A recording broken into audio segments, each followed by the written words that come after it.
Pernah gak sih kalian ketemu sama teman lama, terus tiba-tiba ingat semuanya, mulai dari mereka berbicara sampai wajahnya? Kalian pernah berpikir gak sih kenapa sih itu semua terjadi?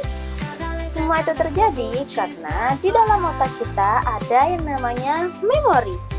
Memori itu berfungsi untuk menyimpan semua informasi yang kita dapatkan, dan kita bisa mengambil kapan saja informasi itu dibutuhkan. Setelah mengetahui apa itu memori, sekarang kita lanjut ke jenis-jenis memori. Jadi, memori itu ada 3 jenis. Yang pertama, ada memori sensorik. Yang kedua, ada memori jangka pendek. Dan yang ketiga, ada memori jangka panjang. Tadi kita sudah bahas apa itu memori dan jenis-jenisnya. Lalu, bagaimana memori bekerja? Pertama, kita punya memori sensorik. Tiap kali kita melihat sesuatu, mendengarkan suara, ataupun menyentuh barang-barang, semua informasi itu ditangkap oleh memori sensorik. Memori sensorik ini hanya menahan informasi dalam waktu yang sangat singkat. Fungsinya untuk memberikan kesempatan pada otak dalam menentukan apakah informasi ini penting.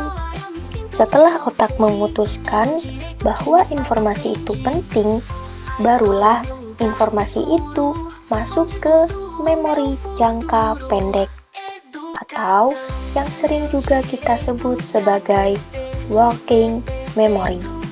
Memori jangka pendek bekerja saat kalian sedang berpikir, menghitung, atau mencoba memahami sesuatu.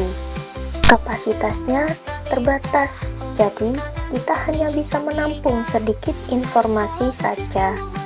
Memori jangka pendek diibaratkan seperti meja kerja otak, karena disinilah informasi disimpan sebentar untuk bisa diolah, dan disinilah juga tempat di mana proses berpikir benar-benar terjadi.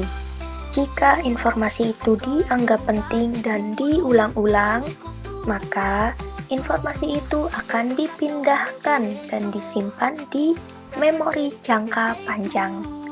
Memori jangka panjang ini tempat semua pengalaman hidup kalian, pengetahuan, maupun kebiasaan-kebiasaan sehari-hari kalian tersimpan.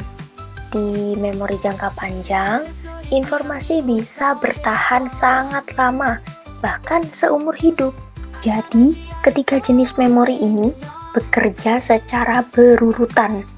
Awalnya, informasi masuk melalui panca indera yang kemudian ditahan sekejap di memori sensori, lalu diproses di memori jangka pendek dan disimpan ke memori jangka panjang.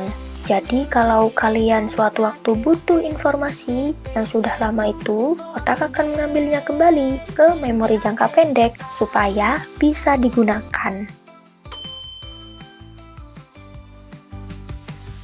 Sekarang kita masuk ke contoh konkret supaya kalian paham gimana memori bekerja dalam proses berpikir dan mengambil keputusan.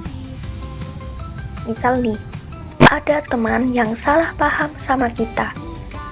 Sebetulnya kita jengkel, kita ingin membalas dengan emosi. Tapi di sisi lain, kita ingat kejadian dulu. Kita dulu pernah marah-marah karena salah paham, dan hasilnya apa? Justru penyesalan. Nah, bagian mengingat kejadian lama inilah peran memori, terutama memori jangka panjang. Jadi, respon kita tidak hanya dipengaruhi situasi saat itu, tapi juga dipengaruhi oleh memori pengalaman masa lalu yang pernah kita simpan. Nah, yang terakhir kita bahas berpikir kreatif dalam berkomunikasi. Misalnya, ada guru yang mau jelasin pelajaran sulit, kalau dia cuma ngomong biasa, banyak yang nggak paham. Nah, makanya guru itu pakai cara lain, bisa pakai cerita lucu, permainan, atau contoh sederhana biar siswanya lebih mengerti. Dan akhirnya materi yang susah jadi lebih jelas. Nah, jadi berpikir kreatif itu bukan cuma soal seni, tapi tentang gimana kita nemuin cara baru yang lebih menarik dan efektif untuk berkomunikasi.